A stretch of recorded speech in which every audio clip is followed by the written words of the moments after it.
यहाँ से आप देखोगे कि आप एक्सपोर्ट कर सकते हो। अगर आप चाहते हो कि मुझे पीडीएफ बनाना है, लाइक इस फाइल का पीडीएफ बनाना है, तो यहाँ से भी पीडीएफ बना सकते हो। वैसे सेव एज से भी हम लोग ये सारा का सारा काम कर सकते हैं। यहाँ पे भी अगर आप क्रिएट पीडीएफ करते हो तो इसका ये पीडीएफ बना देगा। आप नीचे नोटिस करोगे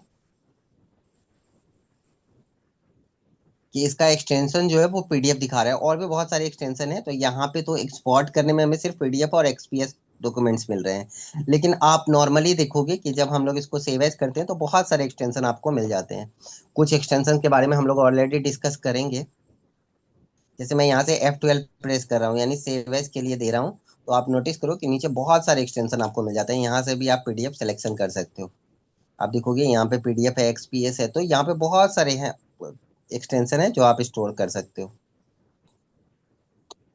कुछ के बारे में हम लोग बात करेंगे, लाइक जैसे टेम्पलेट्स वगैरह, हमारे खुद का टेम्पलेट्स बनाना हो तो कैसे बनाएंगे हम लोग, वो लेटर ऑन समझेंगे।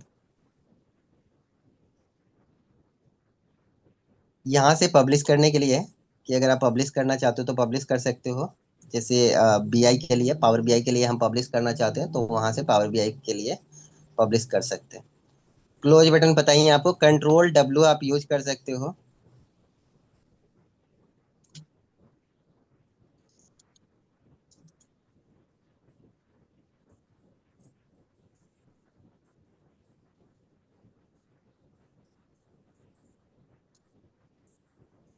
कंट्रोल डब्ल्यू आप यूज कर सकते हो इनको क्लोज करने के लिए। जो भी करंट वर्कबुक होंगे वो आपके क्लोज हो जाएंगे। यहाँ से आते हैं तो ये है अकाउंट। ये आप पहले माइक्रोसॉफ्ट का ध्यान रखना है आपको कि पहले माइक्रोसॉफ्ट का अकाउंट बना लेना है। फिर माइक्रोसॉफ्ट का अकाउंट जब बन जाता है तो आप यहाँ से ऑफिस का अकाउंट अपने अकॉर्डिंग इसको ओपन कर सकते हो। आप यहाँ पे नोटिस करोगे कि ये फिक्स मी है, ये है। यहाँ से हम लोग साइन आउट करके दूसरे का अकाउंट ओपन करते हैं तो क्या होगा कि क्लाउड की जो फाइलें हैं वो आपको यहाँ से दिखने लग जाएगा। तो वो आप यहाँ नेक्स्ट अगर हम लोग बात करें तो ये है ऑप्शन, इसको ध्यान से समझना। ये है हमारा पूरी एक्सेल की, जैसे हम फेसबुक का कॉन्फ़िगरेशन करते हैं अपने अकॉर्डिंग, अपने मोबाइल का कॉन्फ़िगरेशन करते हैं अपने अकॉर्डिंग, उसी तरीके से हम इस एक्सेल का कॉन्फ़िगरेशन करते हैं अपने अकॉर्डिंग। जो भी कॉन्फ़िगरेशन आप करोगे वो सिर्फ और सिर्फ आपके सिस्टम में होगा, किसी और सिस्टम में नहीं होगा। तो अगर आप किसी को फाइल भेज के या आप अपने ऑफिस में फाइल ओपन करके आप सोच रहे हो कि हाँ मैं यहाँ पे भी यूज करता हूँ, चाहे बेशक से आपका फाइल क्लाउड पे हो, लेकिन ये एप्लीकेशन की सेटिंग है। तो इसलिए इसको ध्यान रखना है कि ये जो भी कॉन्फ़िगरिंग है वो सिर्फ एप्लीकेशन बेस्ड है। ठीक है। जैसे सबसे पहले अगर हम लोग जनरल देखते हैं, जनरल में आप देखोगे यहाँ पे लिखा हुआ आ रहा है show mini tool bar on selection. तो जैसे ही हम लोग सिलेक्शन करते हैं वहां पे आप नोटिस करोगे कि मिनी टूल बार आ जाता है, बोल्ड करने के लिए, इटैलिक करने के लिए, अंडरलाइन करने के लिए। तो उसको अगर आप चाहते हो हाइड करना तो यहाँ से हाइड कर सकते हो। So quick analysis option in on selection. Quick analysis का मतलब है, या लाइव इनेबल प्रीव्यू का मतलब है कि क्विक एनालिसिस होने लग जाता है, जैसे हमने क्लिक किया और वो आ गया। या इनेबल लाइव प्रीव्यू आप देखते हो, जैसे जैसे हम लोग टेक्स्ट का सिलेक्शन साइज छोटा बड़ा सेलेक्ट करते हैं तो वो ऑटोमेटिकली उसका लाइव प्रीव्यू दिखाने लग जाता है। स्क्रीन टिप की बात कर रहा है कि जैसे ही हम किसी फंक्शन मेनू पर क्लिक करते हैं तो वो आपको शो होने लग जाता है। जैसे सपोज करो कि अगर हम लोग जैसे यहाँ पे जा रहे हैं तो आप देख रहे हो ये फंक्शन का कॉन्सेप्ट शो हो रहा है। अगर आप चाहते हो कि ये ना शो हो तो उसके लिए हम लोग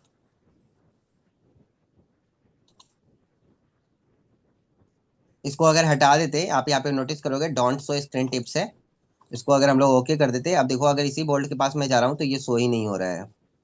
पहले ये शो हो रहा था, अब नहीं शो हो रहा है। तो ये समझ सकते हो आप, इसी की सेटिंग है। बट इसकी कुछ सेटिंग है वो हमें समझना है, इसको हम लोग रहने देते हैं अभी।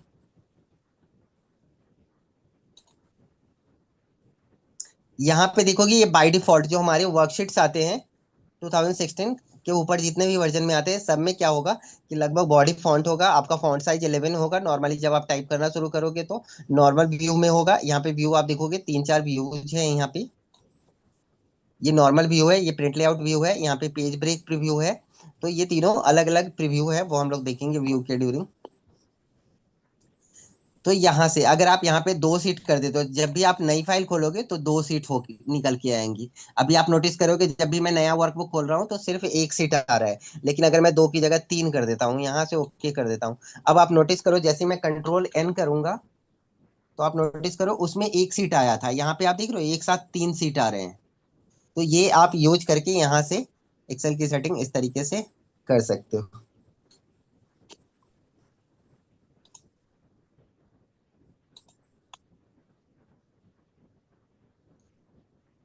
यहाँ पे कुछ डिफॉल्ट ऑप्शन है वो ऑलरेडी एक्टिव होते हैं। फॉर्मूलाज में अगर हम लोग जाते हैं तो यहाँ पे देखो आप automatic automatic except for data tables, data table एक ऑप्शन है जिसका हम लोग यूज करेंगे, तो कई बार लोग उसको हटा के बाकी को ऑटोमेटिक करते हैं। यहाँ पे मैनुअल है, अगर हम लोग मैनुअल कर देते हैं तो क्या फर्क पड़ेगा।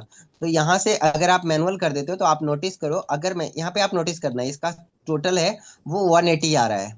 नॉर्मली आप यूज करते होगे, अगर मैं यहाँ पे 78 टाइप करता हूँ तो वो चेंज होना चाहिए था, लेकिन यहाँ पे चेंज नहीं हुआ। क्यों नहीं चेंज हुआ? क्योंकि हमने इसको मैनुअल कर दिया है। तो फिर से अब दोबारा से मैं इसको एंटर करूं और फिर एंटर कर दूं तो अभी इसका टोटल वो दिखा देगा, सही दिखा देगा।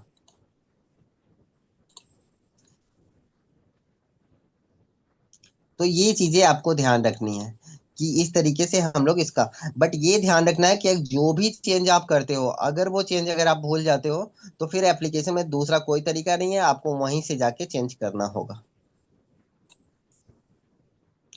तो ये फॉर्मूला का था। यहाँ पे दिया हुआ है इनेबल इटरेटिव कैलकुलेशन। अभी इटरेटिव कैलकुलेशन क्या होता है समझो। यहाँ से हम लोग इसको ऑटोमेटिक कर देते हैं। ऑटोमेटिक करने का, जैसे मैंने कहा ना कि यहाँ अगर हम लोग कोई चेंज करते हैं, सपोज 95 करते हैं तो अभी ये चेंज होने लग गया, तो ये ऑटोमेटिक पे हो गया। तो ये ऑटोमेटिक में ये ऑटोमेटिकली कैलकुलेशन करेगा। अगर आप मैनुअल कर देते हो तो आप जब तक फॉर्मूला लगा के दोबारा जाके उसको रिफ्रेश नहीं करते हो तब तक वो नहीं दिखाएगा। अब इटरेटिव कैलकुलेशन क्या होता है इसको समझो आप। कई बार क्या होता है, या सैलरी स्लिप वगैरह आपने लोगों ने नोटिस किया है, सैलरी स्लिप का कैलकुलेशन देखा है आप लोगों ने? Yes yes. तो सैलरी स्लिप के कैलकुलेशन में आप नोटिस करोगे कि कई चीजें हैं वो टोटल के बेस पे है, और टोटल जो है वो उसके बेस पे है, मतलब दोनों आपस में एक दूसरे के बेस पे है। जैसे मैं एग्जांपल के लिए छोटा सा समझाता हूँ कि सपोज करो कि मैं यहाँ पे आइटम प्राइस ले लेता हूँ। आइटम प्राइस है 9500 या 6500, और इसका जो जीएसटी है वो है 15%, लेकिन 15% इसका नहीं है, जो टोटल आएगा दोनों को जोड़ के उसका 15% है। तो अगर मैं इसका दे देता हूं कि दिस इक्वल टू दिस का 15%, तो 15% से मल्टीप्लाई कर देंगे, आ जाएगा।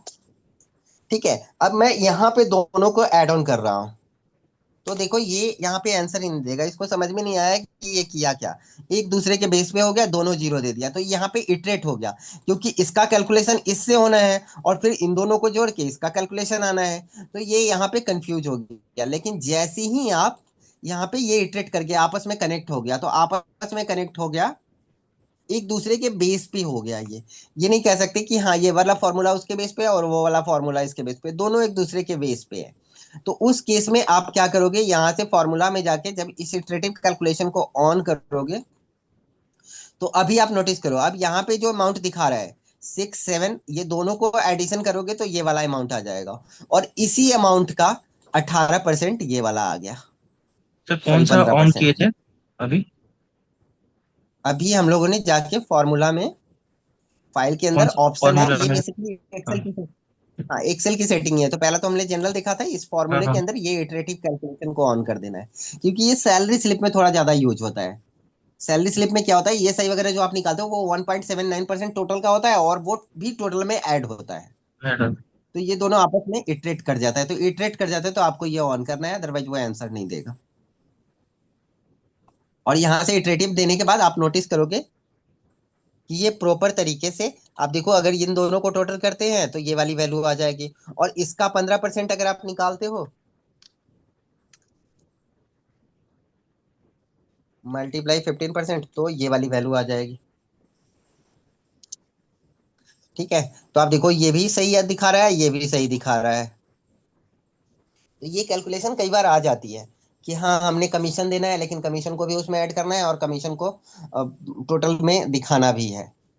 तो ये बार कई बार ये सिचुएशंस आ जाती है, तो उस सिचुएशन को आप यहाँ से इटरेटिव कैलकुलेशन करके डील कर सकते हो। नेक्स्ट जो ऑप्शन है वो हम लोग फॉर्मूला के अंदर देख रहे थे। यहाँ पे फॉर्मूला के अंदर देखोगे R1C1 रेफरेंस स्टाइल है। अब इस R1C1 को कई बार क्या होता है कि आप प्रिंट आउट ले रहे होते हैं, आपके पास बहुत सारे कॉलम्स हैं और ये ABCD में लिख के आता है, तो मुझे ABCD में नहीं चाहिए होता है, मुझे चाहिए होता है कि वो 1 2 3 हो, ताकि हमें पता चले ये कॉलम नंबर कौन सा है। हेडिंग प्रिंट कर लेते हैं हम लोग। ये तो पता ही होगा आपको कि हेडिंग हम लोग प्रिंट कर सकते हैं। अगर आप जाते हो, जैसे हम लोग Ctrl+P करते हैं,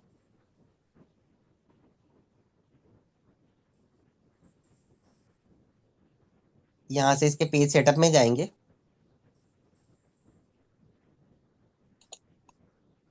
तो अगर आप चाहते हो कि ये जो रो हेडिंग कॉलम हेडिंग है वो आप प्रिंट कर सकते हो।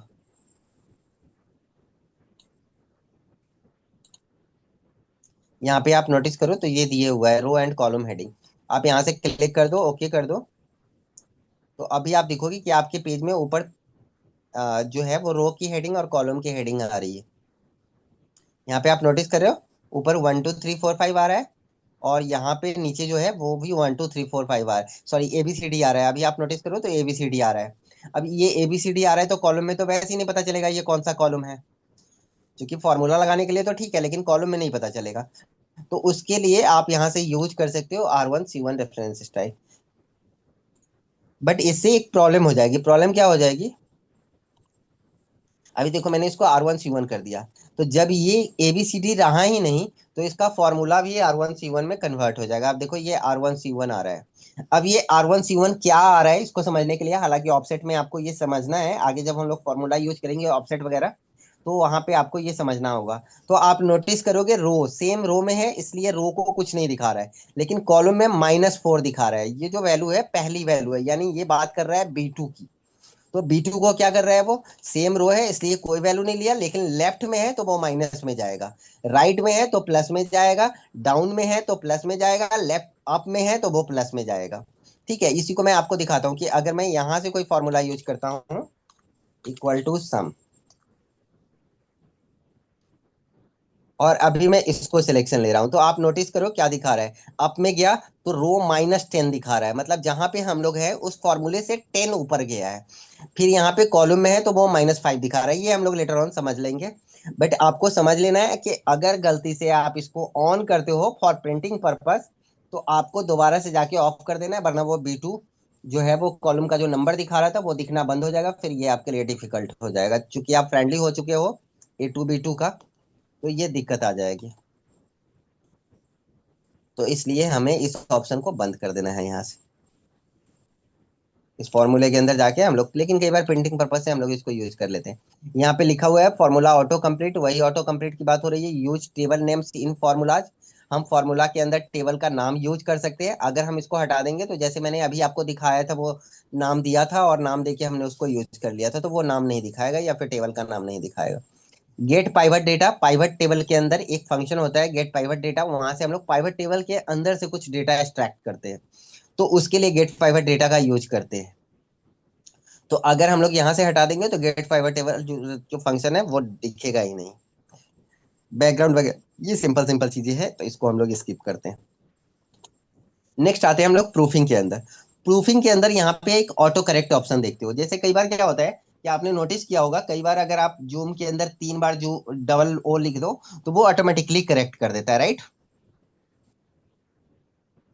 तो उसको करेक्ट करने के लिए आप यहाँ से इसको यूज कर सकते हो। कई बार आपने नोटिस किया होगा कि हम कुछ गलत लिख देते हैं, तो वो खुद ही ठीक कर देता है, कंप्यूटर खुद ही ठीक कर देता है। क्यों ठीक कर देता है? क्योंकि उसके ऑटो करेक्ट ऑप्शन के अंदर ये चीजें डली हुई होती है। अगर हम अपना कुछ डालना चाहते हैं तो वो आप डाल सकते हो यहाँ पे। जैसे आपकी कंपनी का क्या नाम है? ऑप्टम। ऑप्टम। चलो चलो, बस नहीं यार, ठीक है, हम अभी सिंपल सा ले लेते हैं। जैसे मैंने यहाँ पे एक CP नाम से डाला हुआ है, कंप्यूटर प्लानट। CP को हम लोग कंप्यूटर प्लानट में यहाँ पे कन्वर्ट कर रहे हैं। ठीक है, तो आप नोटिस करोगे इसको मैंने ऐड कर दिया, यहाँ से ओके किया और यहाँ से भी ओके कर दिया। अब होगा क्या कि आप नोटिस करोगे जैसे ही मैंने यहाँ पे CP दिया, तो ये पूरा का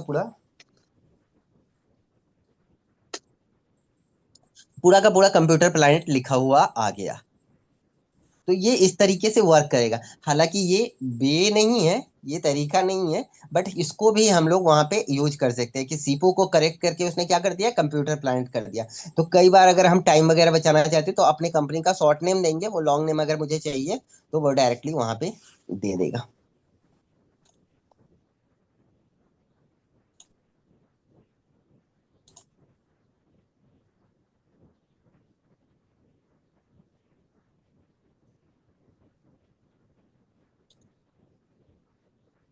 यहाँ से नीचे वो किसको इग्नोर करे, जब वो करेक्ट करे, अगर सारे अपर केस में आप देते हो तो उसको वो इग्नोर कर देगा, उसको फिर करेक्ट नहीं करेगा। तो यहाँ पे ऑप्शंस दे रहे हैं कि आप इस तरीके से इग्नोर करवा सकते हो। अगर फ्लैग रिपीटेड वर्ड्स हैं तो वो उसको इग्नोर कर देगा। तो इस तरीके से हम लोग उसको इग्नोर करवा सकते हैं। नेक्स्ट ऑप्शन है सेव। अब जो कंप्यूटर होता है वो क्या करता है, ऑटोमेटिकली 10 मिनट्स, हर 10 मिनट्स के बाद वो स्टोर करता रहेगा। आप चाहे तो इसको 5 मिनट भी कर सकते हैं, 1 मिनट भी कर सकते हैं। बट जितना कम कर दोगे उतना क्या करेगा, ये सीपीयू का प्रोसेस लेगा। तो जब आप काम कर रहे होगे तो बीच बीच में ये इचिंग करने लग जाएगा, थोड़ी देर रुकेगा। हर 10 मिनट्स बाद होगा तो आपको पता भी नहीं चलेगा। लेकिन ये जब थोड़ी थोड़ी देर बाद होने लग जाएगा तो वो इचिंग करने लग जाएगा, इसलिए हम लोग इसको हर 10 मिनट्स, आफ्टर 10 मिनट्स ही रखते हैं। दूसरा है कि जो अभी मैंने दिखाया आपको अलग अलग एक्सटेंशन आ रहे थे, तो किस एक्सटेंशन में आपका फाइल सेव हो, जब हम लोग बाय डिफॉल्ट सेव करें तो उसको हम लोग यहाँ से, ये डिफॉल्ट एक तरह से समझ लो, तो डिफॉल्ट प्रोसेस हम लोग यहाँ पे सेट कर रहे हैं। उसके बाद दे रहा है कि ऑटो सेव्ड, यानी जो ऑटो रिकवरी होकर फाइल सेव होती है वो कहाँ पे सेव होनी चाहिए, तो वो इसके अंदर इस तरीके से ऑटो रिकवरी फाइल का लोकेशन जो है वो ये वाला लोकेशन। आप चाहो तो अपने हिसाब से लोकेशन इसका चेंज कर सकते हो, जो भी आपको देना है फोल्डर का नाम वगैरह वो आप दे सकते हो। यहाँ पे वो कह रहा है कि बैक में ओपनिंग सेविंग फाइल्स के साथ दिखानी चाहिए, नहीं दिखानी चाहिए, तो इसलिए हमने शो कर दिया है ताकि वो दिखाए। यहाँ पे जो डिफॉल्ट फाइल लोकेशन है वो जनरली डॉक्यूमेंट्स में, जब आप नोटिस करते हो कि आप अपने कंप्यूटर में जब भी कोई फाइल सेव करते हो तो ऑटोमेटिकली वो डॉक्यूमेंट में चला जाता है, फिर आप उसको लोकेशन चेंज करते हो और फिर आप सेव करते हो। तो अगर आप चाहते हो कि उसका लोकेशन जो भी आपके फोल्डर के अकॉर्डिंग हो कि वो वहीं पे सेव हो, तो आप उसका लोकेशन चेंज कर सकते हो, अपने अकॉर्डिंग बना सकते हो। यहाँ पे दिया हुआ है टेम्पलेट। टेम्पलेट डिफरेंट फाइल होता है। टेम्पलेट क्या होता है कि एक टेम्पलेट आपको दिया, जैसे सपोज करो हमें किसी का बिल बनाना है, तो मैं एक ऐसा टेम्पलेट बना लेना चाहता हूँ ताकि जब भी मैं उसमें काम करूँ, सेव करूँ, फाइल अलग से सेव हो जाए और टेम्पलेट एज इट इज रह जाए। जैसे आप गूगल जीमेल वगैरह पे फॉर्म भरते हो, फॉर्म भर देते हो, ऑटोमेटिकली फिर से जब कोई दूसरा ओपन करता है तो वही आ जाता है। तो इस तरीके से आप कर सकते हो। तो उसके लिए वो दे रहा है कि टेम्पलेट का कौन सा लोकेशन आप देना चाहते हो, तो आप अपना खुद का टेम्पलेट कैसे बनाना है ये मैं बताऊंगा। तो उस टाइम हम लोग उस ड्यूरिंग देखेंगे। ठीक है। यहाँ पे ऑफलाइन एडिटिंग ऑप्शन के लिए डॉक्यूमेंट मैनेजमेंट सर्वर फाइल दिए हुआ है कि अगर आप सर्वर वगैरह पे फाइल को स्टोर करना चाहते हो तो वो कर सकते हो। लैंग्वेज की बात करें तो इसका बाय डिफॉल्ट ही सेट होता है, जो English language, Indian English language है या यूनाइटेड स्टेट, वो डिपेंड करता है कि आपका सिस्टम जो है वो किस के अकॉर्डिंग सेट किया गया है। अगर यूएस का वो डाला हुआ है इंस्टॉलेशन के टाइम में तो वो यूएस दिखाएगा। अगर आपका इंडिया का डाला हुआ है तो इंडिया का दिखाएगा। यहाँ से आप चाहो तो चेंज कर सकते हो। जैसे आप नोटिस करोगे कि यहाँ पे दोनों इनेबल है, यूनाइटेड स्टेट का भी इनेबल है और इंडिया का भी इनेबल है। ये डिक्शनरी वगैरह में आपको सपोर्ट करता है। एडवांस में हम लोग आते हैं तो आप यहाँ पे नोटिस करोगे दिए हुआ है after pressing enter move selection. Generally हम लोग एंटर प्रेस करते हैं तो ये डाउन में जाता है। आप चाहो तो यहाँ से आप लेफ्ट राइट कर सकते हो। तो जैसे ही एंटर प्रेस करोगे, अगर आप अप कर देते हो तो ऊपर जाएगा, डाउन कर देते हो शिफ्ट के साथ, जब आप ऑल्ट शिफ्ट के साथ जब आप एंटर प्रेस करोगे तो ये ऊपर की तरफ जाएगा। तो इस तरीके से ये ध्यान रखना है। यहाँ पे दिया हुआ है ऑटोमेटिकली इंसर्टेड डेसिमल पॉइंट। अगर मैं नॉर्मल नंबर देता हूँ वहां पे भी हमें डेसिमल पॉइंट चाहिए, तो आप यहाँ पे इस डेसिमल पॉइंट को इनेबल कर दोगे तो ऑटोमेटिकली डेसिमल पॉइंट आ जाएगा। बट इसको करना नहीं है आपको। यहाँ पे फाइल हैंडल्स वगैरह के लिए दिया हुआ है। यहाँ पे टोटल आपको दिखा रहा है कि कितने अफेक्टेड रो हैं अभी के टाइम में। ये कट कॉपी पेस्ट के लिए दे रहा है ऑप्शन, जो दिखाता है आपको शो करने लग जाता है, उसके पर्पज से दिया हुआ है। यहाँ पे वही image size and quality file वगैरह के लिए दिया हुआ है कि कितना पीपीआई होना चाहिए। ये पिक्सल पर ये इंच होता है, ये जो पीपीआई लिखा हुआ है। ठीक है। यहाँ पे प्रिंट के ऑप्शन होते हैं, चार्ट के ऑप्शन किस तरीके से कहाँ पे स्टोर हो वो बताया होता है। यहाँ पे डिस्प्ले कितने होने चाहिए, जनरली जो आपको डिसेंट वर्कबुक दिखते हैं वो 25 रिसेंट वर्कबुक्स दिखते हैं वहाँ पे।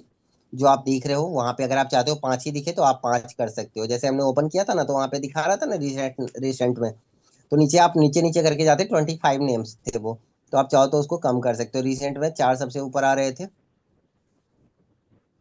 Show the number of equipment, recent folder के बारे में बता रहा है कि फोल्डर वगैरह ये आ जाते हैं। डिफॉल्ट डायरेक्शन जो होता है वो लेफ्ट टू राइट होता है, क्योंकि जब भी हम लोग टेक्स्ट लिखते हैं तो वो लेफ्ट टू राइट होना चाहिए। तो इसलिए जनरल टेक्स्ट का जो डायरेक्शन होता है वो लेफ्ट टू राइट होता है, नंबर के लिए राइट में सेलेक्ट किया होता है, राइट टू लेफ्ट। ठीक है, ये डिस्प्ले वगैरह के पर्पज से है। नीचे हम लोग आते हैं, थोड़ा और नीचे, तो यहाँ पे एक एडिट कस्टम लिस्ट है। जैसे आप नोटिस करते हो कि जब हम लोग जैन को ड्रैग करते हैं, जैन को ड्रैग करते हो तो वो जैन फैब आ जाता है। तो यहाँ से आप डायरेक्टली चाहो तो लिख के भी डाल सकते हो, और आप चाहो, जैसे मैंने यहाँ पे डाल दिया, लाइक सोनी,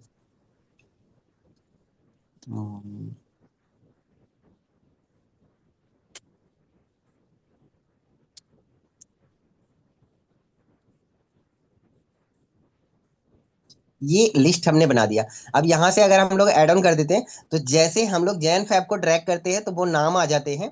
ये एक्सेल सीट की क्वालिटी होती है कि आप नोटिस करोगे कि अगर हम लोग जैन को ड्रैग करते हैं,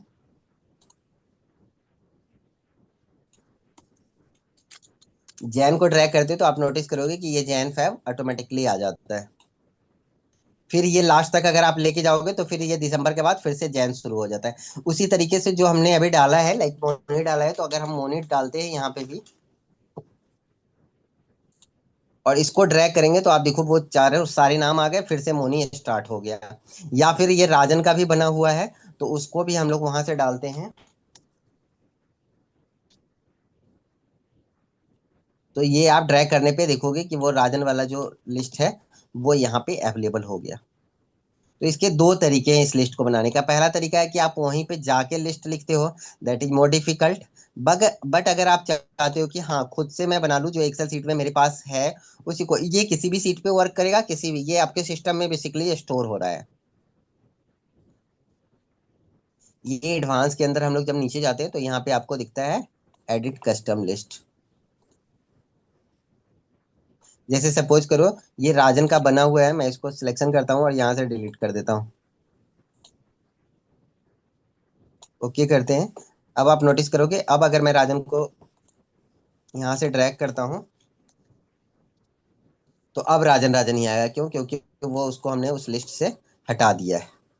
अगर हम लोग चाहते हैं, अब यहाँ पे लिखा हुआ है, तो हम लोग चाहते हैं कि ये वाला लिस्ट हम लोग वहां से क्रिएट करें, तो उसके लिए आपको क्या करना है,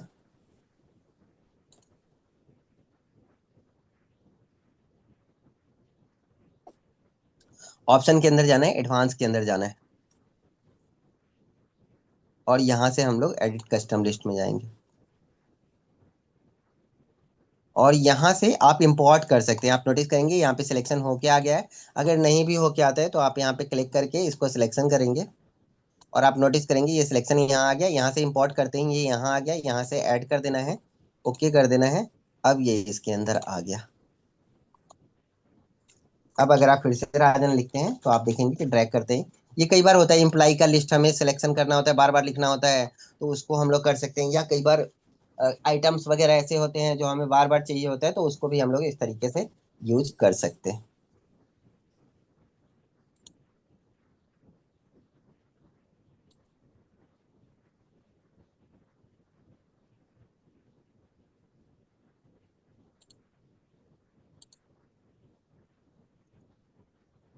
थोड़ा सा और नीचे देख लेते हैं, डेटा वगैरह के पर्पज से है। ये डेटा वगैरह के पर्पज से है कि डिसेबल करना है, अंडू इनेबल करना है, तो वो हम लोग डिसेबल इनेबल कर सकते हैं यहाँ से।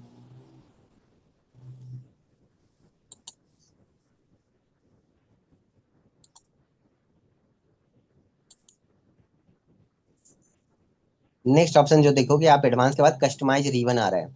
तो यहाँ से आप अपना खुद का रीवन बना सकते हो। जैसे मुझे अगर कोई रीवन बनाना है तो उसके लिए यहाँ पे आप नीचे नोटिस करोगे न्यू टैब, न्यू ग्रुप और रीनेम आ रहा है। तो यहाँ से न्यू टैब का मतलब है कि आप अपना खुद का एक रीवन बना रहे हो। जैसे सपोज मैंने यहाँ पे बना दिया, न्यू टैब लिया। अब ये टैब को यहाँ से सिलेक्शन करना है, ये वाला हमारा टैब है, यहाँ से सिलेक्शन करना है, इसका रीनेम कर देना है। ठीक है, आप चाहो तो वहीं पे डबल क्लिक करके भी कर सकते हो, इसका रीनेम कर दिया लाइक माई मेन्यू। ओके करेंगे, अब आप देखोगे ऊपर में आपका एक मेनू बन के आ गया। यहाँ से ग्रुप हम लोग डिसाइड करते हैं, इसको भी रीनेम करके हम लोग कर देते हैं माई ग्रुप। ओके करते हैं। अब इस ग्रुप के अंदर हमें कुछ फंक्शंस रखने हैं, तो लाइक मैं यहाँ से कोई भी फंक्शन सिंपली ले रहा हूँ, आपको जो भी रिक्वायरमेंट होगी वो आप ले लोगे। मैं कस्टम सॉर्ट इसके अंदर रख रहा हूँ, मैं डिलीट सेल्स रख रहा हूँ इसके अंदर, और यहाँ से मैं ओके कर रहा हूँ। आप देखो एक नया मेनू बन के आ गया, दिख रहा है आप लोगों को? यहाँ पे देखो ये नया मेनू बन के आ गया होम के बाद। आप जिसके बाद रखोगे उसके बाद आ जाएगा, जहाँ पे भी रखोगे मेनू को आप चाहो तो उठा के अपने अकॉर्डिंग आगे पीछे कर सकते हो, या वहां से भी आप आगे पीछे कर सकते हो। तो आप देखो माई मेनू के अंदर माई ग्रुप आया, और माई ग्रुप के अंदर ये जो तीनों फंक्शन हमने रखा है वो तीनों फंक्शन आ जाएगा। और भी हमें बनाना है ग्रुप, तो और भी ग्रुप हम लोग बना सकते हैं अपने अकॉर्डिंग।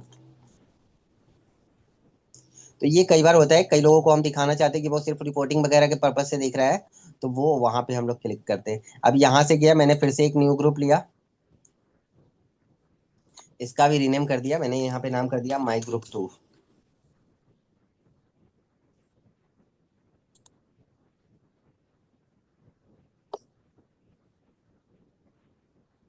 यहाँ से इसके अंदर भी अगर हमने कुछ डाल दिया, जैसे कॉपी डाल दिया,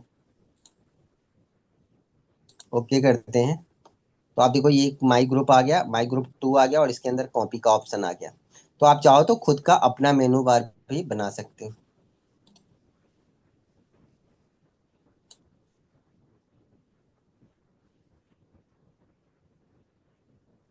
और ये रिमूव भी हो सकता है, रिमूव। हाँ जी। रिमूव भी हो सकता है, रिमूव। हाँ हाँ, रिमूव भी हो सकता है। आप कस्टमाइज रिबन में जाके, इसको माई मेनू है, यहाँ से आप देखोगे डिलीट का ऑप्शन आ रहा है, या इसके ऊपर राइट क्लिक कर दो, रिमूव का ऑप्शन आ जाएगा, आप यहाँ से इसको रिमूव कर दो, तो ये रिमूव भी हो जाएगा। यहाँ पे अगर आप शो नहीं कराना चाहते हो, तो उसको यहाँ से क्लिक हटा दो, वो जैसे इंसर्ट को हमने क्लिक हटा दिया, यहाँ से ओके करेंगे, आप देखो इंसर्ट मेनू ही गायब हो गया। तो अगर आप हमेशा के लिए डिलीट करना चाहते हो तब तो वहां पे आप जाके रिमूव कर दो, अदरवाइज आप उसको सिर्फ क्लिक करके हटा दो।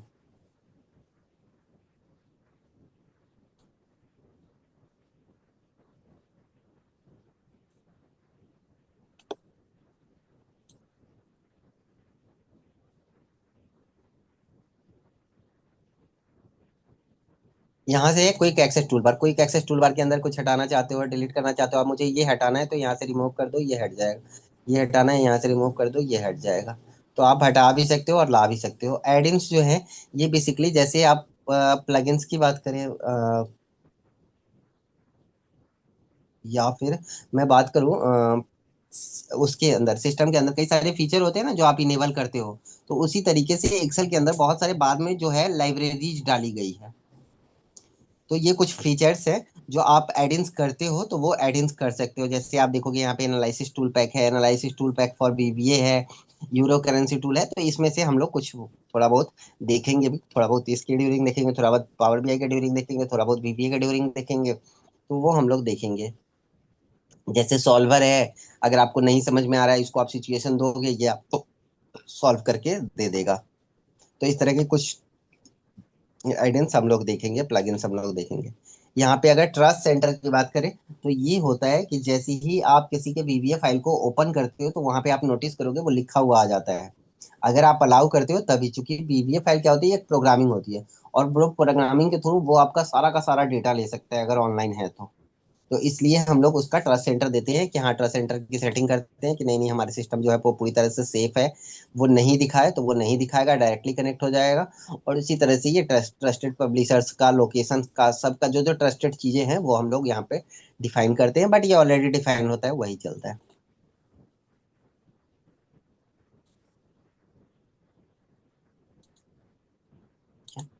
तो ये हमारा फाइल का जो ऑप्शन है वो कंप्लीट हो गया। ठीक है।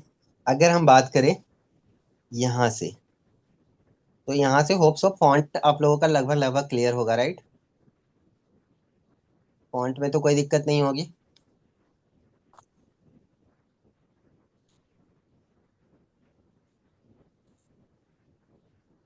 हाँ जी, बताइए। फॉन्ट में कोई प्रॉब्लम है? No sir. ठीक है, दोनों में से किसी को कोई प्रॉब्लम नहीं है?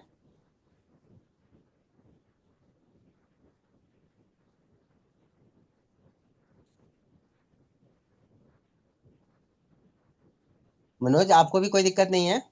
नो सर, कोई प्रॉब्लम नो सर। ठीक है, तो यहाँ से हम लोग आगे बढ़ते हैं। इसमें एक बॉर्डर जरूर देख लेना, क्योंकि बॉर्डर थोड़ा बहुत यूज होगा आगे जाके।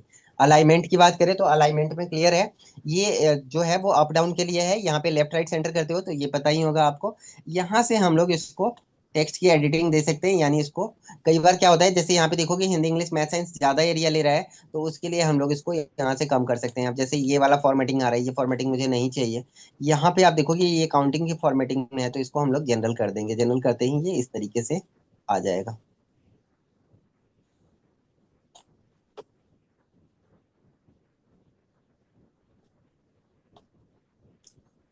तो यहाँ से हम लोग इसको अगर वर्टिकल कर देते हैं तो ये देखने में भी थोड़ा डिसेंट हो जाता है, और एरिया आपका कम लगता है। क्योंकि एक्सेल में मेन कॉन्सेप्ट हो जाता है, मेन दिक्कत हो जाती है कि आप वर्टिकल प्रिंट कैसे लेते हो। क्योंकि ज्यादातर वर्टिकल में आपके पास कम स्पेस होता है, और सॉरी, विथ वाइज आपके पास कम स्पेस होता है, जबकि हाइट वाइज ज्यादा स्पेस होता है। आप दूसरा पेज भी यूज कर सकते हो।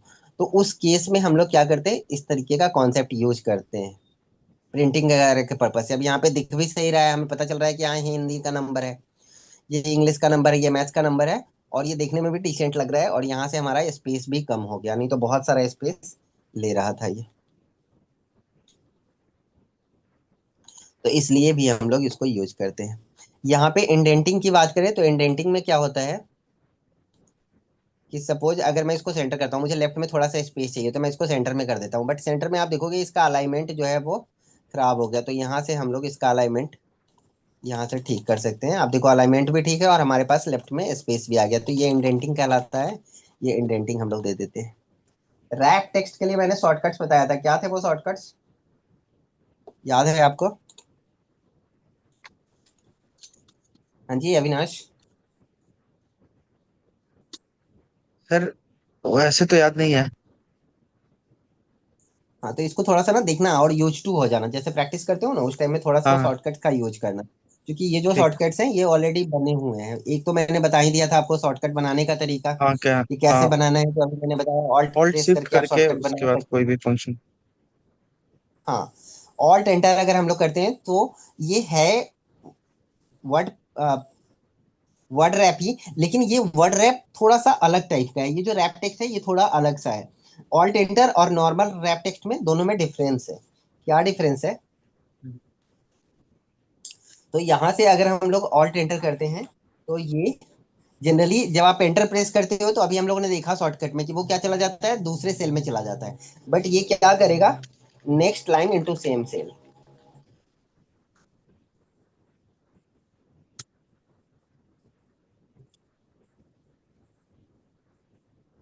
ये सेम सेल में ही नेक्स्ट लाइन में चला जाएगा। और जैसे हम लोग यहाँ पे सपोज लिखते हैं नेम ऑफ द स्टूडेंट,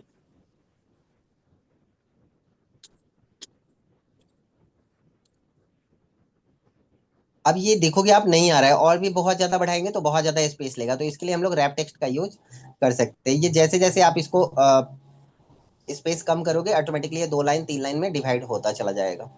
और जैसे जैसे इसका स्पेस बढ़ाओगे ये अपने आप एक लाइन में आ जाएगा। अगर आप पूरा स्पेस बढ़ा देते हो तो ये एक लाइन में अपने आप आ जाता है। लेकिन हम चाहते हैं कि ऐसा नहीं हो, चाहे हम स्पेस कम करें ज्यादा करें, बट वो 2 3 लाइनों में ही दिखाते रहे। तो वहां पे आप ऑल्ट एंटर का यूज कर सकते हो। जैसे देखो यहाँ पे मैंने दिया राम, और यहाँ पे ऑल्ट एंटर कर दिया मैंने, यहाँ पे दिया श्याम, फिर मैंने ऑल्ट एंटर किया और यहाँ पे दे दिया मोहन, या कुछ भी दे दिया।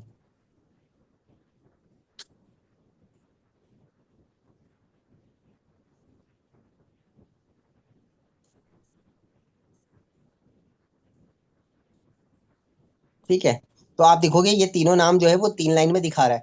इसका आप कितना भी स्पेस कर दो ये नहीं चेंज होगा, ये 3 लाइन का 3 लाइन में ही दिखाता रहेगा।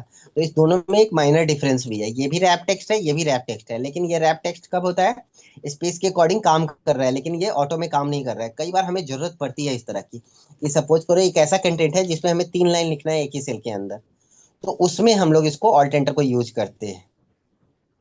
क्योंकि अलग अलग दिखाना है, कई बार होता है जैसे इनवाइस वगैरह बना रहे होते तो वहां पे दिखाना होता है, किसी पर्टिकुलर आइटम के बारे में कुछ अलग कॉन्सेप्ट लिखना होता है, तो ये आपको देखना होता है। तो इसके लिए हम लोग ऑल्ट एंटर का यूज करते हैं। होप सो रैप टेक्स्ट समझ में आ गया होगा। मर्ज एंड सेंटर जनरली आपको पता होगा कि अगर हम लोग इसको मर्ज करते हैं तो मर्ज करके सेंटर में कुछ भी लिख सकते हैं। अगर हम यहाँ से मर्ज एंड सेंटर यूज करते हैं तो यहाँ पे सेंटर में लिख सकते हैं। बट एक और कॉन्सेप्ट है यहाँ पे जो यूजफुल है, वो है मर्ज क्रॉस। जब आप इनवाइस वगैरह बनाते हो तो उसमें इसकी जरूरत पड़ती है। तो आप नोटिस करोगे मर्ज क्रॉस में क्या हुआ, रो मर्ज हो गया बट सॉरी कॉलम मर्ज हो गया बट रो मर्ज नहीं हुआ। आप यहाँ पे देख रहे हो यहाँ से यहाँ तक की सारी कॉलम मर्ज हो गई बट यहाँ पे रो मर्ज नहीं हुआ, रो अलग अलग दिख रहा है। तो इसको यूज कर सकते हो आप अलग अलग इसके अकॉर्डिंग।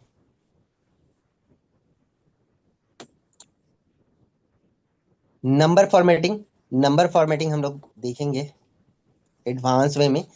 ये सिंपल सा वे है। कई बार क्या होता है इसमें मेन दिक्कत जो आती है वो आती है डेट के साथ।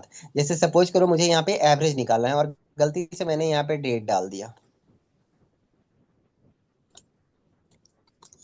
डेट के लिए, डेट के लिए क्या शॉर्टकट था, थोड़ा सा शॉर्टकट पे ना फोकस करना आप, कि शॉर्टकट जब भी आप यूज करते हो तो आप उसको यूज करो control plus semi colon. Semi colon और कॉलन में माइनर डिफरेंस होता है। सेमी कॉलन में देखोगे नीचे कॉमा होता है, तो इसको हम लोग सेमी कॉलन कहते हैं। तो इससे आपका सिस्टम डेट आ जाएगा। और control plus shift hello. Plus semi colon press करते हो आप शिफ्ट। हाँ जी। इसमें टाइम दिखा देगा ना सर? सर ये बोल रहे थे जो आप फॉर्मूला के लिए बोले थे, उसमें कंट्रोल ऑल्ट के बाद कोई भी बटन हम दबाएंगे तो पता चलेगा ना? कौन सा फॉर्मूले के बाद? जैसे फॉर्मूला चेक करने के लिए आपने बताया ना, ऑल्ट दबा के कंट्रोल उसके बाद कुछ भी दबाओगे तो वो आपको शो करेगा ऊपर। ये फॉर्मूला जानने के लिए जैसे लोग यूज करते हैं रेगुलर बेसिस पे। F9 होता है भाई, F9 आप यूज करते हो तो उसके लिए वो फॉर्मूला दिखाता है। वो फॉर्मूला के लिए है कि अगर कोई फॉर्मूला कैसे काम करता है, वो कैसे काम कर रहा है, तो उसके लिए अगर हम फॉर्मूला में जाते हैं तो यहाँ पे आता है इवेलुएट फार्मूला। तो इवेलुएट करने के लिए यहाँ से हम लोग यूज करते हैं। और ये देखो इवेलुएट करेगा इसको यहाँ से। या फिर अगर फॉर्मूला को आप शो करना चाहते हो तो वहां पे आप F9 प्रेस करते हो। वर्क नहीं कर रहा है, बट ये F9 प्रेस करते हो तो वो इवेलुएट करने लग जाता है। ठीक है। ठीक है, वो देखेंगे अभी हम लोग फॉर्मूला में जाएंगे तो उसको प्रॉपर तरीके से ठीक है। देखेंगे। ठीक है। ठीक है। देखने के लिए F2 प्रेस करना है आपको। अगर आप नॉर्मल फॉर्मूला यहाँ पे देखना चाहते हो तो F2 प्रेस करना है आपको। या कोई ठीक है। एडिट करना चाहते हो तो वो F2 प्रेस कर सकते हो। अदरवाइज फॉर्मूला बार में तो वो दिखा ही रहा होता है। तो फॉर्मूला बार में आपका रियल कंटेंट और फॉर्मूला दिखा रहा होता है।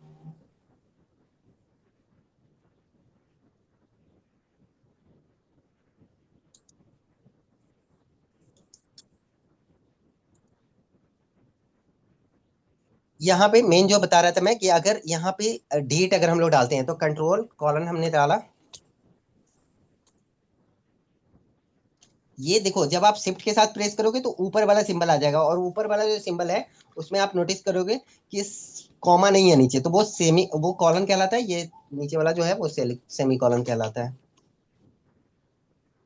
तो इसको हम लोग कॉलन बोलेंगे। और उसको तो कॉलन के लिए आपको शिफ्ट के साथ सेम ही बटन है, बटन अलग नहीं है, बटन सेम है। बट आप इसको शिफ्ट के साथ जब प्रेस करते हो तो ये कॉलन हो जाता है, यानी ऊपर वाला सिंबल आता है। और जब हम विदाउट शिफ्ट प्रेस करते हैं तो ये नीचे वाला आता है।